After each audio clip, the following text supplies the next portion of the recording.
My parents left me a worthless farm while my sister got the family fortune. My inheritance was nothing more than a lonely ranch in the middle of a desolate desert. My parents, boasting an immense fortune, left me with what felt like a cruel joke. They must have been convinced I would never amount to anything with such a useless piece of arid land. Yet they were profoundly, utterly wrong. I am Amelia Donovan, the younger daughter of Henry and Margaret Donovan, titans in the high-stakes world of Wall Street finance. Our family was a symbol of unbridled wealth and power, controlling an investment empire worth hundreds of millions. Charlotte Donovan, my older sister, was the golden child. Poised, brilliant, polished to perfection. She was everything my parents wanted, an heir worthy of their legacy. Meanwhile, I was the odd one out, the daughter who never quite fit into their meticulously curated world. While Charlotte pursued a top-tier MBA and effortlessly juggled high-profile clients, I followed my passion, sustainable energy, and strategic consulting. To my parents, my interests were unimpressive, lacking in both status and profit. They never outright said they were ashamed of me, but their disappointment was impossible to ignore. In their eyes, I was a failure. Then tragedy struck. Their private jet went down on a flight from New York to Los Angeles. Just like that, they were gone. The media swarmed with tributes to their genius, their legacy, their unshakable dominance in the financial world. But the worst part? They died without ever seeing my worth. The reading of the will took place in an opulent Manhattan law office. Sunlight streamed through the polished windows, casting a golden glow over the mahogany conference table, a reflection of the Donovan family's untouchable status. Charlotte arrived draped in couture, her posture exuding quiet superiority. Aunt Beatrice, our family's longtime fiduciary, sat beside her, meticulously ensuring every clause of the will benefited Charlotte's best interests. I sat at the edge of the table, my stomach knotted with unease. I wasn't expecting much, but still, some foolish part of me clung to the hope that I might receive something of real value. Mr. Green, our family attorney, adjusted his glasses and began. All investment holdings, corporate stock, the Manhattan penthouse, and all liquid assets are hereby transferred to our eldest child, Charlotte Donovan. Charlotte's lips curled into a knowing smirk. She flicked her gaze toward me, her amusement barely concealed. I swallowed hard, bracing for my own share of the inheritance. Then Mr. Green continued. To our younger daughter, Amelia Donovan, we leave the Donovan Ranch in Arizona. Silence, heavy, deafening, then laughter. Charlotte's sharp, mocking giggle sliced through the room. A ranch, she repeated, her voice dripping with faux sympathy. Well, Amelia, I suppose they thought you'd handle livestock better than money. Aunt Beatrice's expression flickered with mild surprise at the blatant imbalance, but she remained silent. Loyalty to the family legacy meant more than fairness. I sat frozen, my breath caught in my throat. My parents, with a fortune in the hundreds of millions, had left me with dirt, dust, a lifeless patch of desert.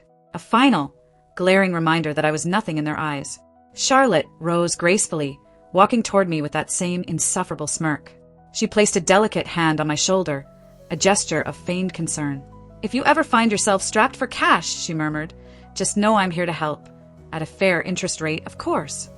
My nails dug into my palms, but I forced my face into an impassive mask. I refused to give her the satisfaction of seeing me break. Little did I suspect then that the neglected Arizona ranch would become the best inheritance anyone could ever hope for. Nobody present realized I was on the cusp of flipping everything upside down. I left the attorney's office clutching a single envelope, which contained the ranch's deed and an ancient, rust-flecked key.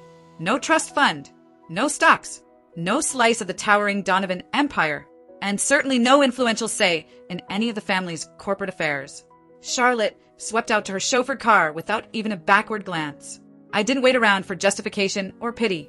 If this piece of land was the only thing my parents saw fit to grant me, I was determined to discover the real reason behind it. 3 days later, I boarded a modest flight bound for Arizona. After landing near Tucson, I rented a rickety pickup truck. The 2-hour journey to the Donovan Ranch felt like endless highways, swirling desert dust, and stoic cacti sprawled to the horizon. Finally, a battered wooden sign proclaiming Donovan Ranch appeared before me, instantly filling me with a mix of trepidation and curiosity. Sitting on 200 acres of desert terrain, the ranch had once belonged to my grandfather, Lionel Donovan. He was the only member of the family who truly believed in me.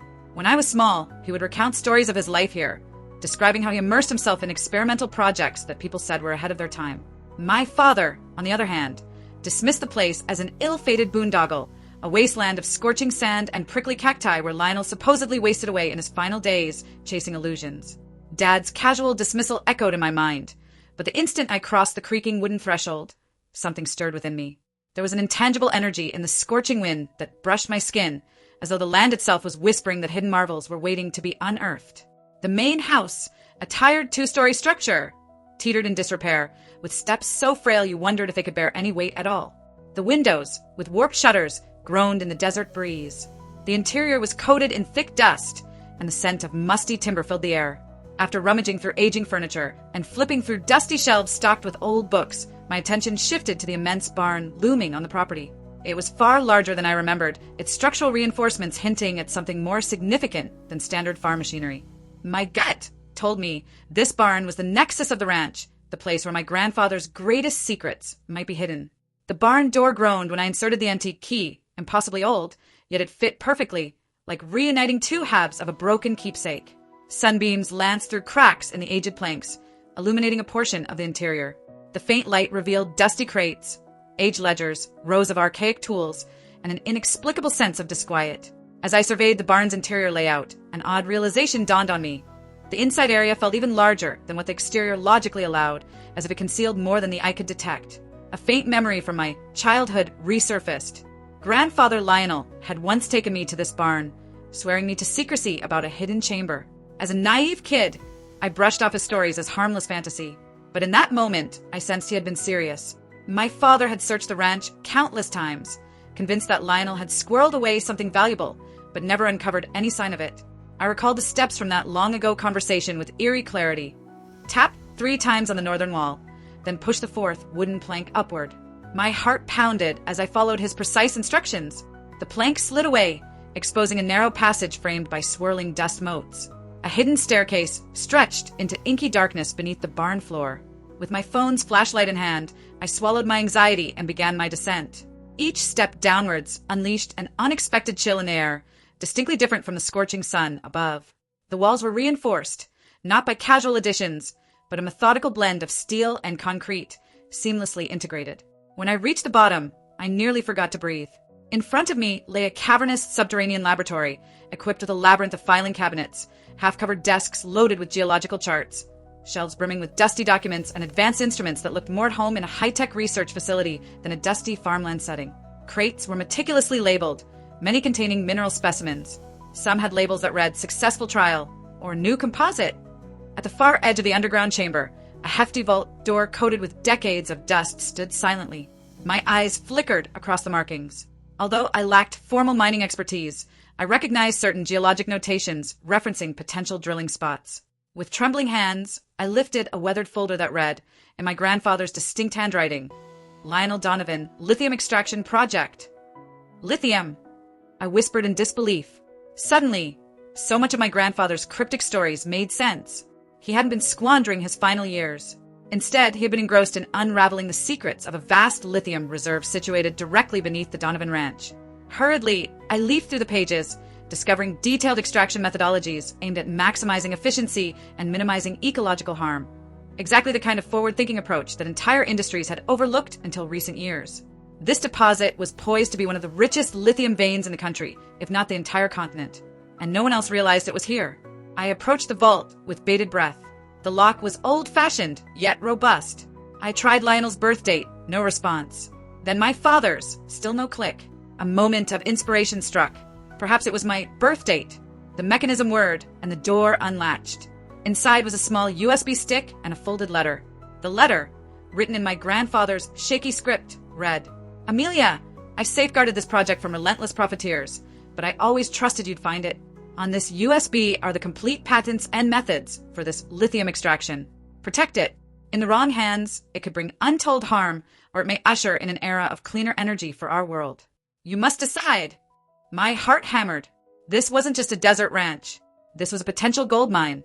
But it was also a massive responsibility. If my family, especially Charlotte and Aunt Beatrice, uncovered the treasure trove hidden beneath the desert sands, they would stop at nothing to seize it. That entire night, I pored over each detail of Grandfather Lionel's blueprints, cross-referencing them with the physical evidence around me. He had discovered one of the most consequential lithium pockets in America, an essential element for rechargeable batteries, electric vehicles, and renewable energy systems. With that came the potential for billions of dollars, but also the risk that unscrupulous individuals might exploit or ruin the environment. Update: a family's secrets, a billion-dollar discovery. I realized that if I wanted to develop this find responsibly, I had to proceed immediately and in complete secrecy. By sunrise, I had assembled a mental checklist involving 3 key phone calls. 1 to secure the patents, 1 to confirm the deposit's authenticity, and 1 to lock down funding. I wouldn't let my family or anyone else sabotage this resource with short-sighted greed. The following morning, I stepped out onto the weather-worn porch and dialed the first number. George Harrington, a seasoned attorney specializing in intellectual property. I'd met George during my foray into renewable energy projects. He was discreet, skilled, and possessed the legal clout to protect these groundbreaking patents. "Amelia, it's been forever," he greeted me in his level tone. "An early call means something big is happening, am I right?" Without revealing the full scope, I explained, "I've come across some invaluable technology. My grandfather's work. I need to protect it with absolute secrecy." George wasted no time. Within an hour, I forwarded him a secure digital package containing the entire scope of Lionel's lithium extraction innovations. He promised to file the patents under a layered shell corporation, ensuring no direct link to the Donovan family would appear in any public records. To me, this was a crucial defensive measure. Charlotte would be furious if she ever discovered the patent was out of reach. My second call was to Bella Kim, a renowned geologist who had once served as a university professor before transitioning to a career advising top-tier mining ventures. Bella and I had previously collaborated on a green energy study, so she knew my dedication to responsible progress. "Amelia!" Bella sounded amused. "This is quite the surprise. What can I do for you?" "I need your professional evaluation of something massive," I told her, deliberately vague over the phone. "You need to see it firsthand to understand."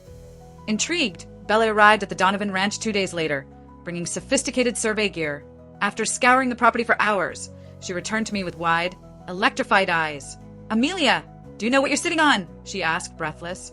"Based on these test results, this could be the largest lithium reserve in the United States, maybe even beyond.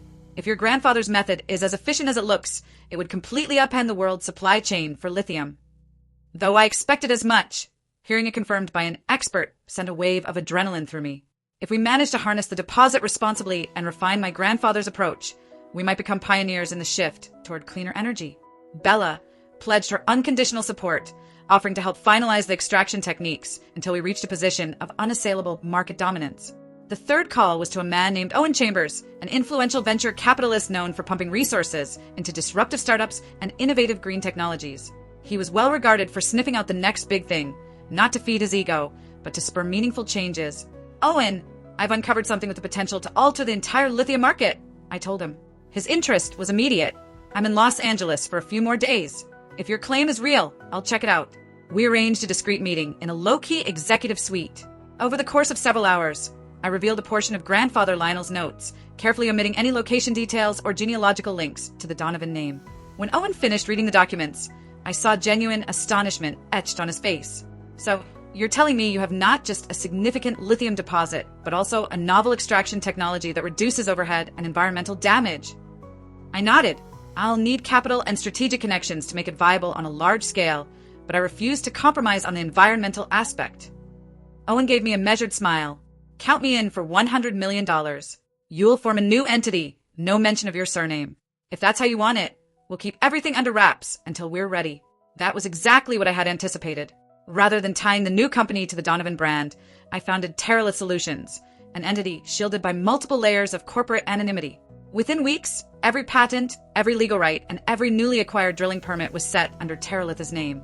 The hush-hush nature of the operation ensured that Charlotte and Aunt Beatrice would remain oblivious, believing I was merely wasting away my time on an irrelevant desert ranch.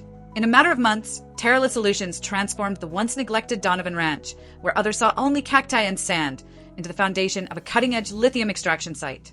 My team, which included Bella and a core group of skilled engineers, relentlessly refined Grandfather Lionel's blueprint, enhancing it for modern industrial applications. We were able to reduce typical extraction costs by an extraordinary margin and drastically minimize the impact on the local ecosystem. No one suspected that the worthless ranch belonging to the lesser Donovan daughter would soon be recognized across tech and environmental circles as a game changer. Then, in a flash, Teralith Solutions burst onto the global stage, finalizing massive contracts with leading automotive and electronics corporations starving for stable lithium supplies. Tesla, major smartphone manufacturers, and even global battery producers showed interest, catapulting Teralith from an unknown to a heavyweight in mere months. The financial press awakened to the phenomenon. Teralith Solutions, the secret of startup reshaping lithium extraction. The headlines roared. Overnight, the company's value soared from a modest $100 million initial infusion to a staggering $1.2 billion. With that kind of meteoric rise came intense media scrutiny, and I knew it wouldn't be long before Charlotte discovered what was happening. Sure enough, early one morning, my phone buzzed with an incoming call from an unmistakable number. Charlotte, the sophisticated queen of the Donovan Empire, was on the line.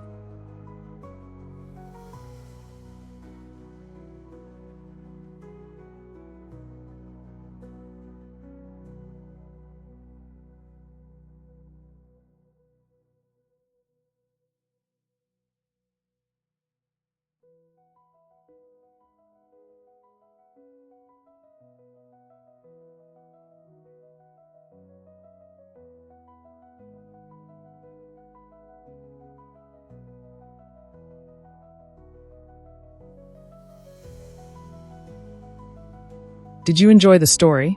Want more hilarious Reddit tales like this? Or do you prefer juicy cheating and relationship drama? Let me know in the comments. Don't forget to like, subscribe, and stay tuned for more.